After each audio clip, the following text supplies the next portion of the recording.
Assalamualaikum warahmatullahi wabarakatuh. Perkenalkan, nama saya Muhammad Wildan Arafi Sohib dengan NIM 22552011143 dari kelas B1 Teknik Informatika. Hadirnya saya di sini sebagai penyelesaian tugas ujian akhir semester mata kuliah pemrograman web dasar dengan dosen pengampu Pak Syafri Maulana Hussein, Skom MTI. Oke, kita langsung aja ke videonya.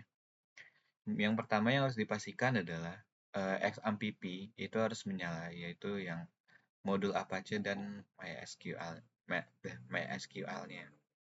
Nah, kita lanjut ke Visual Studio Code-nya. Sini saya udah membukanya. Ini adalah bagian dari view login yang tampilannya seperti ini. Ini adalah tampilan loginnya.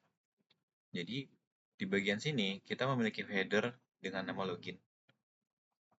Ini, login. Dan memiliki metode post. Nah, di sini ada label bernama email yang akan kita isi di sini, yang bentuknya teks email gitu. Dan ada label password yang ini. Salah mana ya? Ini label password. Dan ada button submit untuk login, yang dimana dia akan mengarah ke bagian isi. Ketika kita udah register, dia akan mengarah ke bagian isi dari si program ini. Oke. Selanjutnya, di sini di bawahnya, tadi kan ada kita sebelum login tuh kan harus daftar dulu kan, atau register dulu. Jadi, di sini saya buat bagian sini, yang dimana ini adalah tombol daftar sekarang yang akan merutekan ke bagian register, gitu. Nah, kita langsung aja ke daftar sekarang. Nah, di sini itu bagian dari register blab. Ya. Di sini kita memiliki header register, tentu saja dengan metode post, dan memiliki label nama. Ini label nama, label email, dan label password. Ya. Dan memiliki button register yang akan mengarah langsung ke bagian beranda atau indeks. Baiklah, kita buat saja namanya seperti Arya Skui. Arya keren 23 @gmail.com. Oh ya, ini kalau misalnya dia seperti ini, itu harus include @gmail.com gitu. Dengan passwordnya bebas, yang gampang aja. Dan register.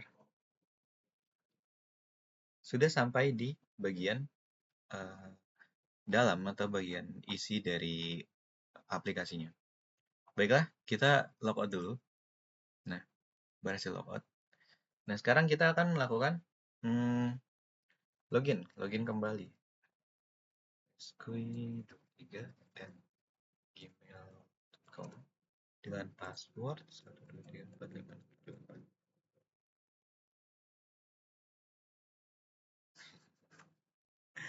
Aduh, lupa lagi.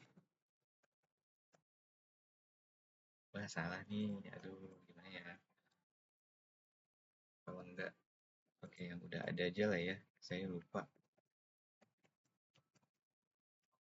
Nah, kita sudah berhasil login kembali. Kenapa bisa begitu? Kita lihat di session controller-nya. Sini menjelaskan bagaimana bagian login, bagian logout, bagian register itu bisa seperti tadi. Ya. Bagian sini, fungsi indeks. Fungsi ini sederhana. Ia hanya menampilkan view bernama sesi indeks, yang dimana ini adalah tampilan dari halaman login atau view login tadi. Nah, untuk yang bagian function login, ini dia fungsi ini memvalidasi data input. Nah, ini validasinya. Data input dari form login dan memastikan bahwa kolom email dan password itu telah diisi. Nah, kalau belum diisi, dia akan menampilkan pesan error dengan email wajib diisi, password wajib diisi. Oke, kita coba kita logout dulu. Nah, misalnya kita langsung login. Nah, muncul error seperti ini karena dia tidak memenuhi atau tidak diisi bagian email dan passwordnya. Dan lanjut ke bagian autentikasi. Data email dan password yang udah divalidasi digunakan untuk coba login menggunakan auth attempt. Yang ini, jika berhasil, user akan diarahkan ke halaman dokumen yang tadi. Kalau misalnya kita berhasil login seperti ini, dia akan diarahkan ke bagian dalam, gitu, bagian situ. Dan jika gagal, dia akan muncul error. User dan password yang dimasukkan tidak valid. Seperti tadi, saya lupa passwordnya, makanya username dan passwordnya salah, gitu, tidak valid. Nah, selanjutnya ada function logout.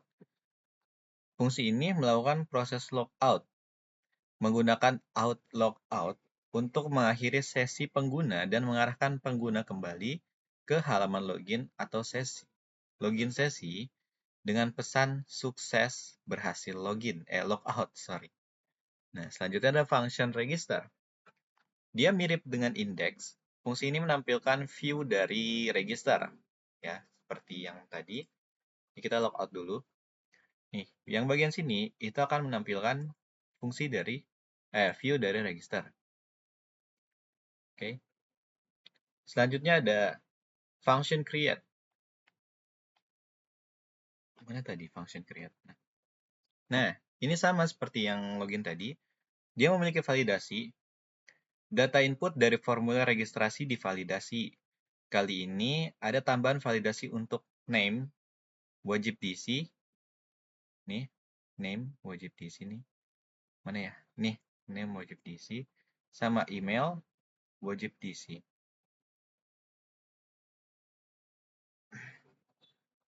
Dengan format valid,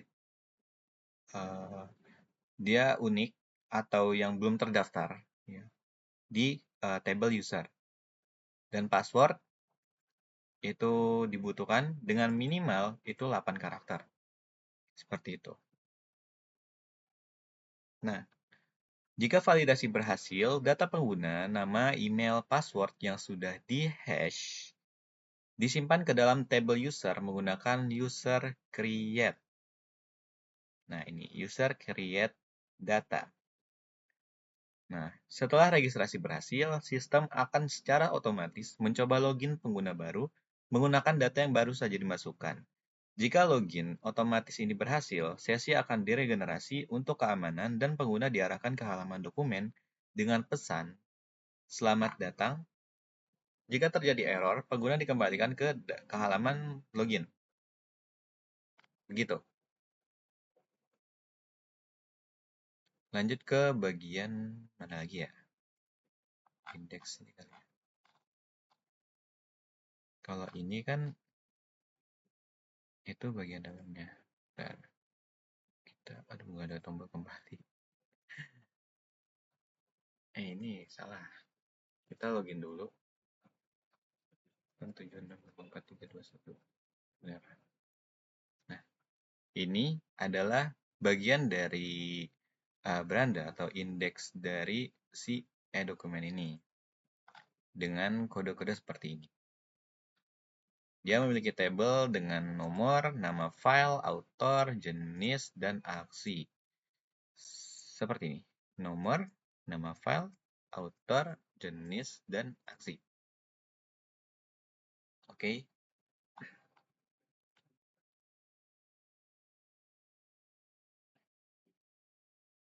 Baik, kita lanjut.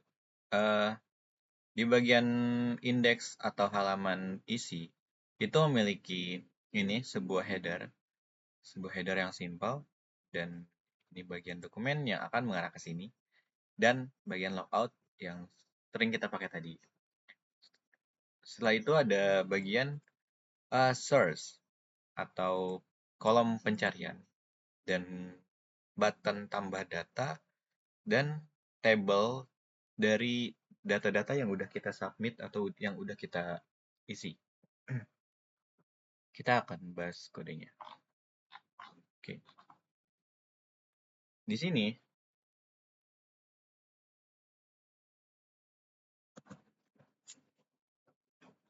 mana ya?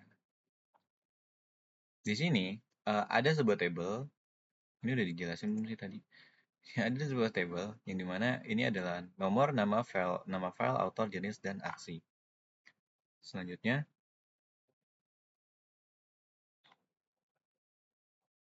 di sini ada button tambah data yang tadi di atas sini ada button tambah data, dan di sini ada kolom pencarian di mana ini menggunakan kelas Bootstrap Deflex untuk membuat elemen-elemen di dalamnya sejajar secara horizontal. Formulir mengirimkan input pengguna menggunakan kata kunci ke URL dokumen.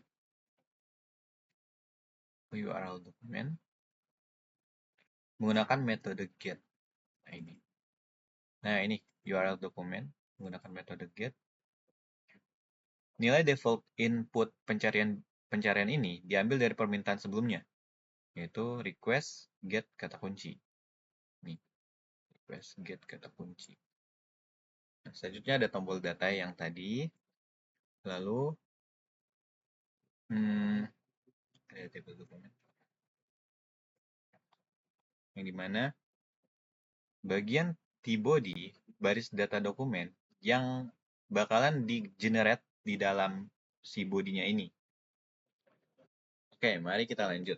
Tadi kita sampai di bagian sini ya, for each. Jadi, for each data as item, yaitu loop untuk menampilkan setiap item yang ada di dalam variabel data. Nah, selanjutnya ada kolom aksi. Ini kolom aksi yang ini. Kolom aksi yang dimana dia ada dua tombol edit dan delete. Yang dimana tombol edit bakalan mengarahkan ke URL untuk mengedit dokumen tertentu. Nih, URL dokumen item dari dokumen ini, salah satunya misalnya untuk diedit gitu. Kayak misalnya contohnya kayak gini. Nah, misalnya contohnya ini. Kita akan diarahkan ke dokumen yang kita pilih gitu. Misalnya kita ganti jadi pemrograman web dasar dengan autornya saya sendiri, Raffi. Simpan. Nah, berhasil melakukan update data, dan ini datanya seperti ini. Dan dia akan otomatis mengurutkan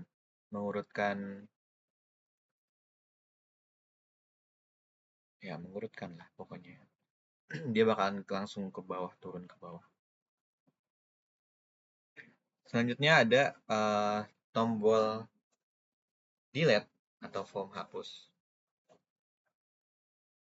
Form ini dikirim dengan metode post ke URL dokumen tertentu untuk menghapusnya. Nah, di sini ada juga konfirmasi JavaScript untuk memastikan user benar-benar ingin menghapus. Contohnya seperti ini. Kita delete salah satunya misalnya yang ini atau yang ini deh. Nah, kalau misalnya kita cancel, dia nggak jadi ke delete. Kalau misalnya kita oke, dia akan ke delete, dia hilang, gitu, disappear. Selanjutnya ada bagian pagination halaman. Nah, bagian sini data with query string links. Nah, kode ini merender tautan pagination. Kalau misalnya ada banyak dokumen menggunakan fungsi helper Laravel. Nah, bagian links with query string memastikan parameter query pencarian tetap dipertahankan saat pindah halaman. Jadi misalnya kayak gini. Misalnya kita tambahin dulu deh. Apa ya? Halaman kerja. Muhammad Juanda Rafi Sohib. DPDF gitu. Nah, di sini kalau misalnya kita pindah, ini kan 1, 2, 3, 4. Dia bakal lanjut ke sini, 5 gitu. Jadi nggak ngulang dari 1 lagi. Kayak gitu. Selanjutnya kita lanjut ke bagian create blade PHP, yaitu bagian isi dari tambah data ini. Kita diarahkan ke dokumen /create. Nah, di dalam sini kita memiliki button kembali untuk kembali ke bagian beranda tadi. Ya, di sini kita mempertahankan bagian header dari e-dokumen yang memiliki dokumen dan logout. Dan sini kita bisa tambah data seperti tadi. Misalnya, tugas seru.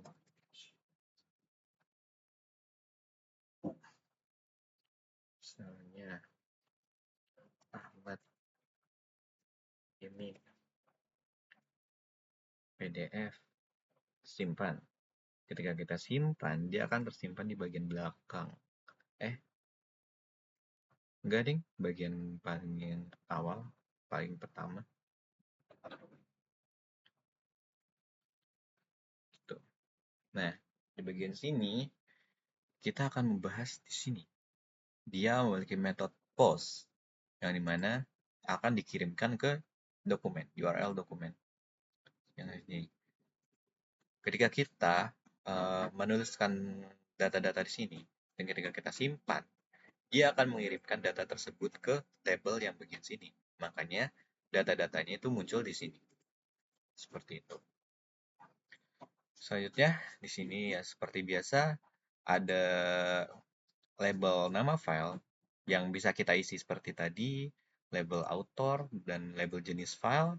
Lalu ada button simpan, yang mana dia akan seperti tadi mengarahkan ke bagian ini, ke bagian ke table itu.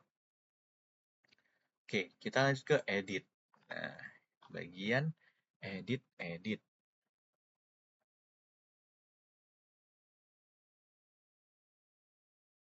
Oke, lanjut. Nah, di bagian edit ini, kita memiliki form action URL dokumen / data nama doc, metodenya post, yaitu membuka tag formulir dengan atribut action mengarah ke URL yang relevan untuk memperbarui dokumen menggunakan metode post. Dan di sini kita ada CSRF untuk keamanan. Ya. Selanjutnya ada metode put, mengindikasikan bahwa form ini digunakan untuk mengirim request HTTP put untuk memperbarui data. Biasanya form HTML hanya mendukung get dan post aja. Selanjutnya, di sini ada button ya, seperti tadi yang sudah saya jelaskan. Dia mempunyai button dan mempunyai label untuk input nama file, ada author, dan jenis file. Udah sih, kayak sebenarnya sama-sama aja sih, mirip-mirip kayak bagian tambah data tadi ya. Baiklah, kita langsung aja bagian dokumen controller. Dokumen controller ini sangat banyak sekali. Oke, di sini ada fungsi index request, $request. Nah, fungsi ini menangani permintaan GET untuk menampilkan daftar dokumen. Nah, dia menerima request untuk mendapatkan parameter query string, misalnya kata kunci, kayaknya pencarian kata kunci. Jika ada kata kunci yang melakukan query ke database menggunakan where atau or where untuk mencari dokumen yang cocok dengan kata kunci tersebut di kolom nama doc, author, atau jenis. Hasilnya di PageNet untuk menampilkan beberapa dokumen per halaman. Nah, tadi saya mengatur bagian sini itu untuk 4 data per halaman misalnya. Sini ada tugas yang tugas aja deh ya. Tugas. Nah, sini dia cuma menampilkan 4 data. Oh, mungkin datanya kurang kali ya. Kita tambahin lagi deh tugas. Tugas saja. Misalnya kita cari lagi tugas. Nah, di sini dia hanya menampilkan 4 data per halaman. Kalau misalnya ada lanjutannya itu dia bakalan next ke halaman 2 atau page kedua. Kayak gitu.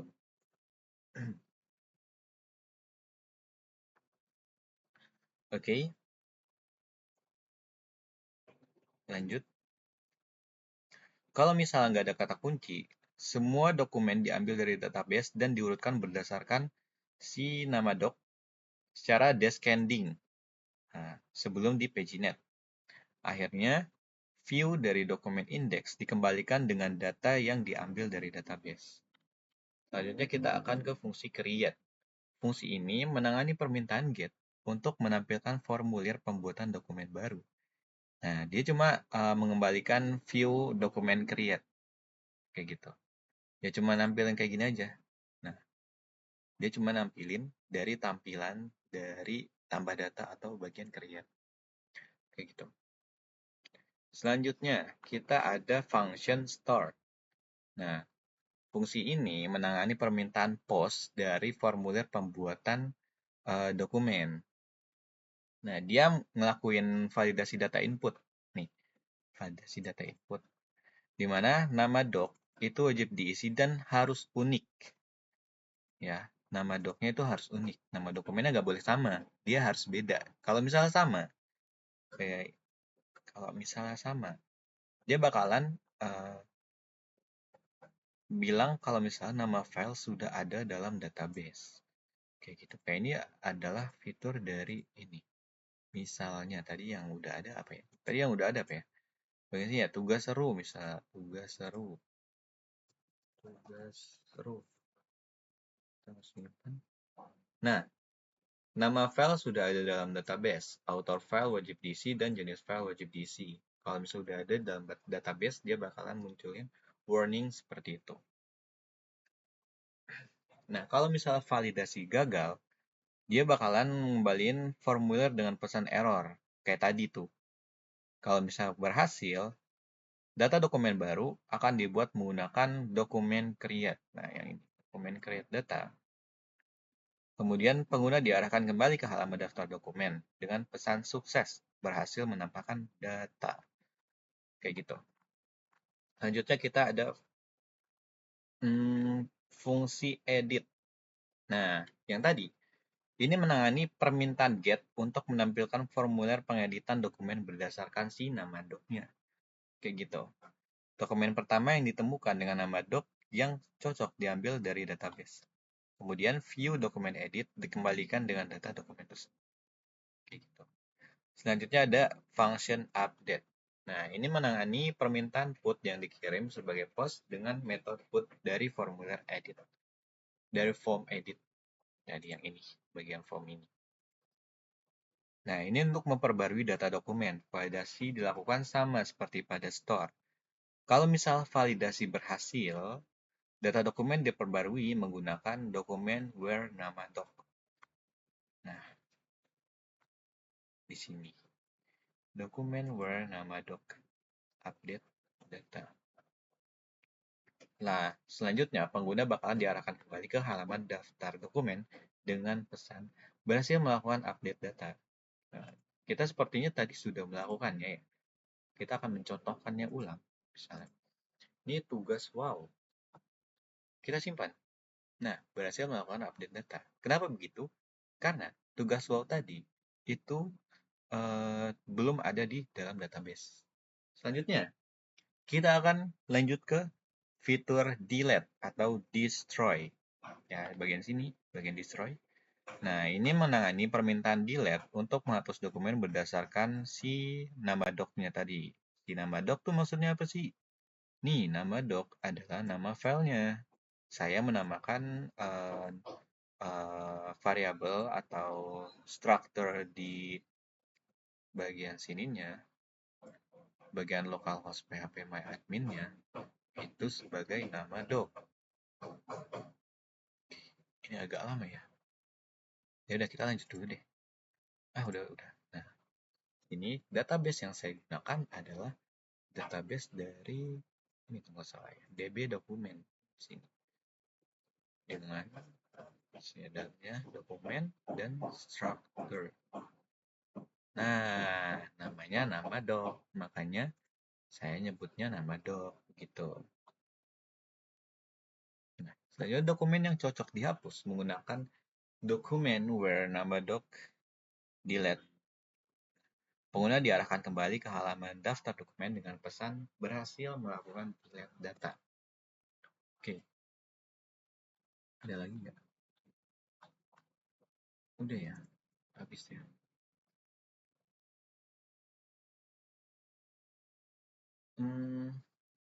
Sepertinya semuanya udah kita kulik ya. Mulai dari bagian login, bagian tampilan login, bagian register, yang belum ada tombol kembalinya, maaf. Kita masuk lagi ya. Dari sini, bagian halaman utama atau halaman indeks dari file-file yang ada di sini, lalu bagian edit, bagian delete seperti ini. Oke, kita bakal delete tuh berhasil melakukan delete data. Bagian pencarian data, bagian logout itu sudah kita kulik semuanya. Jadi mungkin penjelasan saya sampai situ saja, sampai sini saja. Kurang lebihnya mohon maaf. Assalamualaikum warahmatullahi wabarakatuh.